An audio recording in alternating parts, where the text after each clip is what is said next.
ഏറ്റവും 3 ആൾക്കാരാണ് Socrates, Plato, Aristotle. ഏത് സയൻസിനെക്കാട്ടും ആരെക്കാട്ടും ഫേമസ് ആയിട്ട് വരാം ഈ ട്രയോ. ഇവരുടെ കോമൺ തിങ് കണ്ട് സെർച്ച് ഫോർ ട്രൂത്ത്. സോക്രട്ടീസ് വായിച്ചിട്ടുള്ള ആളൊന്നല്ല, ത്രൂ ഡയലറ്റിക് ഡിബേറ്റിലൂടെയാണ് എല്ലാം ചെയ്തിട്ടുള്ളത്. ടോക്കിൽ കൂടിയാണ് എല്ലാം പുതിയ ഐഡിയാസ് കൊണ്ടുവന്നത്.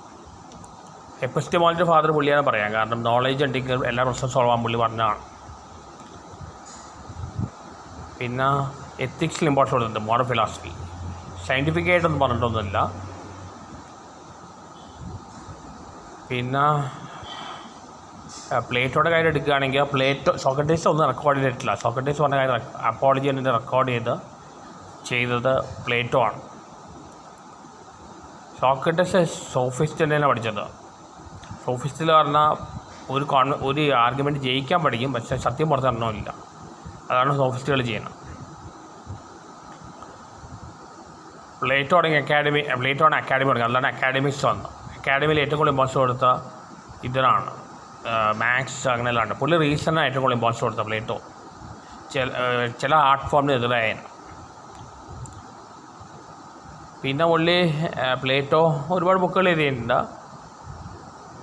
പ്ലേറ്റോയുടെ ബുക്കാണ് റിപ്പബ്ലിക്, അതായത് ഗാർഡിയൻ. മെയിൻ ആൾ ഫിലോസഫറാണ് കിങ്, പിന്നെ ഗാർഡിയൻ സോൾജേഴ്സ് പ്രൊട്ടക്റ്റ് ചെയ്യാൻ, പിന്നെ ഫാമേഴ്സ് ഫുഡ് ഉണ്ടാക്കാൻ. വേറെ കുറേ ബുക്കുകൾ എഴുതിയിട്ടുണ്ട്. പ്ലേറ്റോ ആദ്യം ഒരു തിയേറ്റർ ആർട്ടിസ്റ്റ് ആവാൻ ആഗ്രഹിച്ച ആളാണ്. പിന്നെ വരുന്ന അരിസ്റ്റോട്ടിലാണെങ്കിൽ പുള്ളി ഒരു ഇതാണ്, പോളിമാത്തും ആണ്, അറ്റ് സെയിം ടൈം വെർസറ്റൈൽ ജീനിയസും ആണ്. പുള്ളി കോൺട്രിബ്യൂട്ട് ചെയ്യാത്ത ഫീൽഡിലില്ല. അരിസ്റ്റോട്ടിൽ പഠിപ്പിച്ച ആളാണ് അലക്സാണ്ടർ ഗ്രേറ്റ്. മറ്റേ പ്ലേറ്റോ യൂണിവേഴ്സിലാണെങ്കിൽ അരിസ്റ്റോട്ടിൽ ഇതാണ് പർട്ടിക്കുലറാണ് അറിയാമല്ലോ.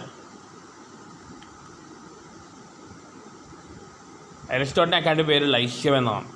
പ്ലേറ്റോയുടെ വലിയ ക്രിട്ടിക്കായിരുന്നു അരിസ്റ്റോട്ടിലെ ഇതാണ് നിക്കോമാക്കിയൻ എത്തിക്സും യൂഡോമിൻ എത്തിക്സും.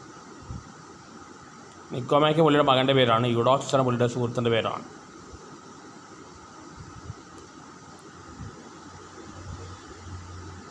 അരിസ്റ്റോട്ടിൽ ഒരുപാട് പൊളിറ്റിക്സ്, മെറ്റാഫിസിക്സ്, ഫിസിക്സ്, കെമിസ്ട്രി ഒരുപാട് കോൺട്രിബ്യൂട്ട് ചെയ്യുന്നുണ്ട്. ഇവരെല്ലാം ബേസിക്കലി ഗ്രീക്ക് ഫിലോസഫേഴ്സാണ്. ഇവർ മെറ്റാഫിസിക്കലാണ്, റാഷണൽ ആൻഡ് റീസണാണ് ഇമ്പോർട്ടൻസ് കൊടുത്തത്. പ്ലേറ്റോ ഐഡിയലിസ്റ്റുമാണ്, റാഷണലിസ്റ്റുമാണ്. പക്ഷേ അരിസ്റ്റോട്ടിൽ എംപറിസിസ്റ്റാണ്. ഫിലോസഫി സയൻസ് എല്ലാം സ്റ്റാർട്ടിങ് അരിസ്റ്റോട്ടിലാണ്. എന്തായാലും 3 പേരും ഏറ്റവും കൂടുതൽ അറിയപ്പെടുന്ന ആൾക്കാർ, ഏത് സയൻറ്റിസ്റ്റിലേക്കാട്ടും എല്ലാം അറിയപ്പെടുന്ന ആൾക്കാർ 3 പേരാണ്: Socrates, Plato, Aristotle. Trio of western philosophy.